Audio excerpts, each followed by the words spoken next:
So తినని మీరు చాలా ఇష్టపడి అంటే కొంతమంది జనాలకు చాలా డౌట్స్ ఉన్నాయి, మీకు కామెంట్స్ పెట్టాలన్నా కూడా తనని ఉద్దేశించి కొంతమంది కామెంట్స్ పెట్టడానికి కూడా ముందుకు రావడం లేదు.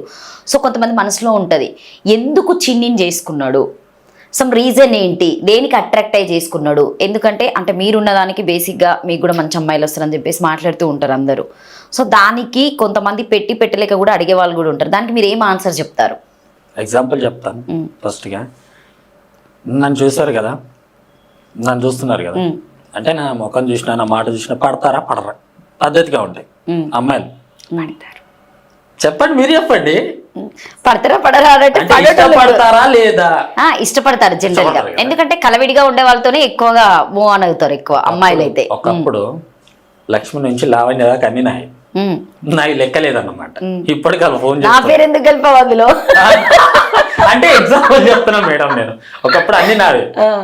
అయితే ఇంకా ఏంటంటే నేను ఫ్రెండ్లీగా ఉండడం అనేది జరిగింది. లవ్ అనే విషయానికి వస్తే నేను 3-4 సార్లు నాకు బాగా దెబ్బ తాకింది అనమాట. 3-4 సార్లు చేశారా? 3-4 సార్లు అంటే నేను ఎవరెంబడి పడలేదు, నేను ఎవరెంబడో సంతకం పడలేదు. వాళ్ళు చూపెట్టింది దాన్ని చూసి అవునా నేనంటే వీళ్ళకి ఇష్టమా అదే, అంతా మైండ్ మెచ్యూరిటీ లేదు. మనకు తెలిసిందల్లా ఒకటి, చదువుకోవడం, డ్యూటీకి వెళ్ళడం, ఫ్రెండ్స్తో ఆడుకోవడం, అదొకటే తెలుసు తప్ప ఇంత తెలియదు నాకు. అయితే అట్లా 2-3 టైమ్స్ మోసపోయినా. ఆ లాస్ట్ టైం వచ్చి కూడా అలా చేసింది. ఇంకా నాకు మనుషుల మీద ఇంట్రెస్ట్ పోయింది, లవ్ మీద ఇంట్రెస్ట్ పోయిందా? లవ్ మీద ఇంట్రెస్ట్ పోయింది. మనిషి అని నమ్మకం చిన్ని మీద ఎలా కలిగింది అన్నది కూడా నేను మీకు ఎక్స్ప్లెయిన్ చేస్తా. నేను ఇలా ఉన్నాను, ఆ అమ్మాయి నా దగ్గరకు వచ్చి మళ్ళీ నా వెంట పడుతుంది వీళ్ళు తెలిసి. కానీ ఏదైనా సరే మనిషికి దెబ్బ తాకితే కానీ అవగాహన రాదా, మంచి చెడు తెలీదా, రేపు ఇంకొకటి అవుతుంది ఇంకోటి చూపిస్తారు, అప్పుడు కూడా పోదన్న గ్యారెంటీ అయింది.